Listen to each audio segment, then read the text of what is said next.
అదే కాదు, దాదాపు 2.5 లక్షల వాలంటీర్లకి ఉద్యోగాలు ఇచ్చాడు. సచివాలయ వ్యవస్థ పెట్టి 1,40,000 మందికో 1,30,000 మందికో ఉద్యోగాలు ఇచ్చారు. అంటే అక్కడే 4 లక్షల మందికి ఉద్యోగాలు ఇచ్చారు. అట్లాగే అనేక రకాలుగా కూడా ఇప్పుడు 6 లక్షల మందికి ఏదైనా కానీ జగన్మోహన్ రెడ్డి గారు వచ్చినాక ఉద్యోగాలు వచ్చినాయి. నువ్వు లెక్క తీస్తే చంద్రబాబు నాయుడు గారు 10-30 ఉద్యోగాలు 5 ఏళ్లలో, జగన్మోహన్ రెడ్డి గారు 20 రెట్లు ఎక్కువ ఇచ్చాడు ఉద్యోగాలు. అవునా కదా? అట్లాగే 30,000 కోట్లు పెట్టింది నాకు చెప్పాను. నువ్వు ఒక సెక్రటరేట్ కట్టలేకపోతే జగన్మోహన్ రెడ్డి 11,000 సెక్రటరేట్లు కట్టి చూపించాడు, ఆర్బీకేలు కట్టి చూపించాడు, రైతు భరోసా కేంద్రాలు కట్టి చూపించాడు. అది పక్కన పెడితే 88,500 కోట్లు 17 వైద్య కళాశాలలు మీకోసం. ఎందుకంటే వైద్య కళాశాలలు అంటే వైద్యం చదువుకోవడానికి మాత్రమే కాదు. ఒక వైద్య కళాశాల పెడితే దాంట్లో 500-600 పడకల హాస్పిటల్ వస్తే, మల్టీ స్పెషాలిటీ సూపర్ స్పెషాలిటీ వస్తే మీకు బ్రహ్మాండమైన వైద్యం జరిగి మీ అందరూ ఆరోగ్యంగా ఉంటారని ఆయన ఉద్దేశం. దానికి 80-500 కోట్లు ఖర్చు పెట్టింది ఎవరో జగన్మోహన్ రెడ్డి గారు. అవునా కదా? ఎవరో. అట్లాగే 4 ఓడరేవులు, పోర్ట్లు, 8 ఫిషింగ్ హార్బర్లు. మన ప్రాంతం అంతా కూడా మత్స్యకారులు ఎక్కువ ఉన్నారని చెప్పి ఫిషింగ్ హార్బర్లు 18,000 కోట్లతో 4 పోర్ట్లు, 8 ఫిషింగ్ హార్బర్లు కట్టినటువంటి గొప్ప వ్యక్తి మన జగన్మోహన్ రెడ్డి గారు. అవునా కదా? అట్లా చెప్పుకుంటూ వెళ్తే మొన్న జగన్మోహన్ రెడ్డి గారు కుప్పం వెళ్ళారు, గుర్తుందా మీకు? ఏం చేశారు? అక్కడికి వెళ్ళి చంద్రబాబు నాయుడు తాగడానికి నీళ్ళు ఇచ్చారు. అక్కడ గుర్తులేదా మీకు? జగన్మోహన్ రెడ్డి గారు కుప్పం వెళ్ళి చంద్రబాబు నాయుడు గారు ఆయనకి ఏదో గెస్ట్ హౌస్ లేకపోతే ఏదో ఉంటున్నాడు, ఇల్లు సొంత ఇల్లు లేదు ఎట్లాగో, ఆ ఇంట్లో నీళ్ళు లేకపోతే ఇక్కడి నుంచి నీళ్ళు తీసుకెళ్ళి ఆయనకి ఇచ్చారు. ఆయన సిగ్గు లేదు. దాదాపు కుప్పం చంద్రగిరిలో సొంత ఊర్లో ఓడిపోయి కుప్పం వెళ్ళి ఇప్పటివరకు కుప్పానికే నీళ్ళు ఇవ్వలేకపోయిన చెప్పి చంద్రబాబు నాయుడు గారు జగన్మోహన్ రెడ్డి గారు అభివృద్ధి చేయలేదంటే ఎవరైనా నమ్ముతారా? నీ కుప్పం ఒక ఆర్టీఓ డివిజన్ చేసుకోలేకపోయావు, ఒక డిఎస్పీ ఆఫీస్ పెట్టలేకపోయావు. జగన్మోహన్ రెడ్డి గారు వచ్చి కుప్పాన్ని ఒక ఆర్టీఓ డివిజన్ చేశాడు, ఒక డిఎస్పీ ఆఫీస్ పెట్టాడు, కుప్పానికి నీళ్లు ఇచ్చాడు, కుప్పానికి సంక్షేమం ఇచ్చాడు, కుప్పానికి అభివృద్ధి ఇచ్చాడు. నీ సొంత నియోజకవర్గానికే నువ్వు దాదాపు 14 ఏళ్ళు ముఖ్యమంత్రి అన్నావు, 45 ఏళ్ళు ఇండస్ట్రీ అన్నావు, దాదాపు 30 ఏళ్ళు పైన ఆ నియోజకవర్గానికి ఎమ్మెల్యే చేశావు. నిన్న అక్కడ ప్రజలందరూ ఆదరించారు. నీ కుప్పానికే సంక్షేమం అభివృద్ధి చేయలేనటువంటి వ్యక్తి నువ్వు రాష్ట్రానికి ఏమి అభివృద్ధి చేస్తావని నేను చంద్రబాబు నాయుడు గారికి అడుగుతాను. ప్రతి ఎలక్షన్ ముందు నిన్న మొన్న గుంటూరులో బీసీ సబ్ పెట్టాడు, గుర్తుందా? చూసారా? ప్రతి ఎలక్షన్ ముందు ఆయనకి బీసీలు గుర్తొస్తారు, ప్రతి ఎలక్షన్ ముందు ఆయనకి ఎస్సీలు గుర్తొస్తారు, ప్రతి ఎలక్షన్ ముందు ఆయనకి మైనార్టీలు గుర్తొస్తారు, ప్రతి ఎలక్షన్ ముందు పేదవాళ్ళు గుర్తొస్తారు. 2014లో మనందరం చూసాం, 650 పేజీల హామీలు ఇచ్చాడు, గుర్తుందా మీకు? 650 పేజీల హామీలు ఇచ్చాడు. ఎలక్షన్ అవ్వగానే అవన్నీ మర్చిపోయి ఆ పుస్తకాలు కూడా ఎక్కడున్నాయో కూడా ఎవరికి తెలియదు. 650 పేజీలు మాయం చేశాడు. ఆ కంప్యూటర్లో కూడా ఎక్కడ ఉంటున్నామో అవి కూడా మాయం చేశారు. ఒక్క పని అంటే ఒక్క పని చేయాల. రైతాంగానికి రుణమాఫీ చేస్తానని చేశాడా?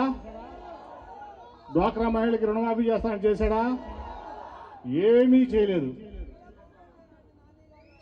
చంద్రబాబు నాయుడు పచ్చి మోసగాడు, వాడుకొని వదిలేసేటువంటి వ్యక్తి. అట్లాగే జగన్మోహన్ రెడ్డి గారు ఇచ్చిన మాట కోసం మీకు 100కి 100% హామీలన్నీ అమలు చేసి ఆయన చెప్పని కూడా చాలా చేశాడు. మీకు ఆయన ఇచ్చిన నవరత్నాలు ఇచ్చి చేస్తే ఈ వాలంటరీ వ్యవస్థ కానీ, ఈ సెక్రటరియట్ వ్యవస్థ కానీ, ఆర్బీకేలు కానీ, మీ ఆరోగ్యం కోసం కానీ, మీ పిల్లల స్కూల్కి మంచిగా చదువుకుని ఈ ప్రపంచంతో పోటీపడాలని ఆయన కోరుకున్నాడు. అవునా కదా? ఇవాళ ప్రతి గ్రామంలో స్కూల్స్ని బ్రహ్మాండంగా కార్పొరేట్ స్కూల్స్తో పాటు బాగా చేశాడు లేరు ఆయన? మీ పిల్లలు ఇంగ్లీష్లో చదువుకుని ప్రపంచంతో పోటీ పడాలి, అంబేద్కర్ గారు అంత గొప్పవాడు అవ్వాలని ఆయన కోరిక. అవునా కదా? ఇన్ని మంచి పనులు చేసి చెప్పని చేసి ఇవి అభివృద్ధి చేసి ఇవాళ మన చంద్రబాబు నాయుడు వచ్చి అభివృద్ధి లేదు అని నేను ఇప్పుడు అది చేస్తాను ఇది చేస్తాను అంటాడు. ఆయన ఎవరికి ఏం చేయడు. ఆయన పనికిమాలిన కొడుకు లోకేష్ తప్ప ఆయన పనికి మాలిన కొడుకు లోకేష్ తప్ప ఎవరికేం చేయడు. నిన్న నేను తిరుపతిరావు గారు మైలవరంలో 4 మండలాలు పర్యటించాం.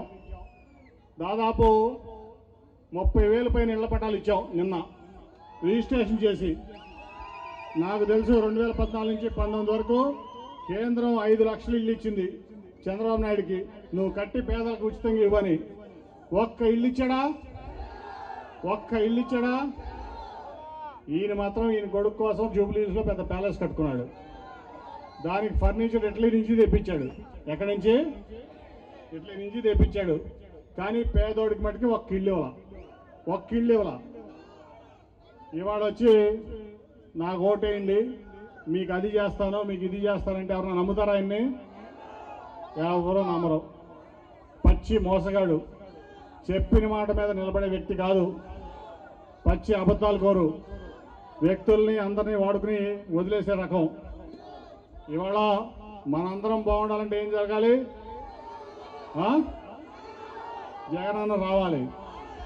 ఇవాళ బీసీలు బాగుండాలంటే, ఎస్సీలు బాగుండాలంటే, మైనార్టీలు బాగుండాలంటే, ఎస్టీలు బాగుండాలంటే, అన్ని కులాల్లో, మతాల్లో, వర్గాల్లో పేదవాళ్ళు బాగుండాలంటే, మన పిల్లలు బాగా చదువుకోవాలంటే, మన ఆరోగ్యాలు బాగుండాలంటే, మరి ఇంకెందుకు చంద్రబాబు నాయుడు మనకి వేస్ట్ సమాచారం కదా, అనవసర సబ్జెక్టే లేదు. 2024లో తెలుగుదేశం పార్టీ ఆఫీసు తాళం వేసేసుకుంటాడు. ఇక్కడ ఎట్టాగో సొంత ఇల్లు లేదు, మీకు తెలుసు కదా. ఆయన సొంత రాష్ట్రం తెలంగాణ వెళ్ళిపోతాడా ఉంటాడా?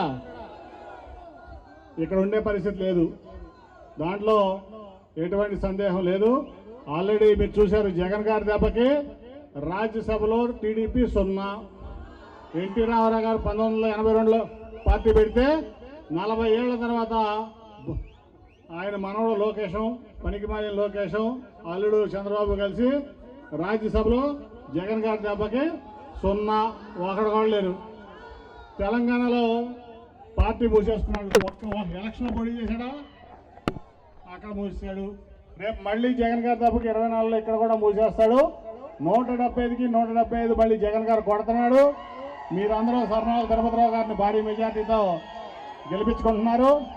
మన పక్కా లోకల్ స్వచ్ఛమైన స్వర్ణాల. ఎవరో స్వచ్ఛమైన స్వర్ణాల, అవునా కదా? భారీ మీద నాకైతే మీ అందరి మీద నమ్మకం ఉంది. కుప్పంలో మన చంద్రబాబు నాయుడు ఓడిపోతున్నాడు, అట్లాగే వాళ్ళ అబ్బాయి ఓడిపోతున్నాడు. మంగళగిరిలో మరొకసారి, అట్లాగే ఇవాళ మనకి పులివెందుల తర్వాత భారీ మెజారిటీ మైలవరంలో వస్తుండటానికి ఎటువంటి సందేహం లేదు. నాకైతే ఈ ఉత్సాహం చూస్తుంటే, ఏ ధనికుడు వచ్చినా, ఏ మైలవరం వీరప్పని వచ్చినా, దొంగ వచ్చినా, గజ దొంగ వచ్చినా మీరైతే వాళ్ళని తరిమి కొడతారు. నాకు తెలిసి ఇప్పటికే వాళ్ళ గుండెల్లో రైలు పరిగెడతా ఉంటాయి ఇక్కడికి. దాంట్లో ఎటువంటి సందేహం లేదని తెలియజేసుకుంటూ ఈ మంచి, అట్లాగే నిజంగా నేను చెప్పాల్సింది ఏంటంటే,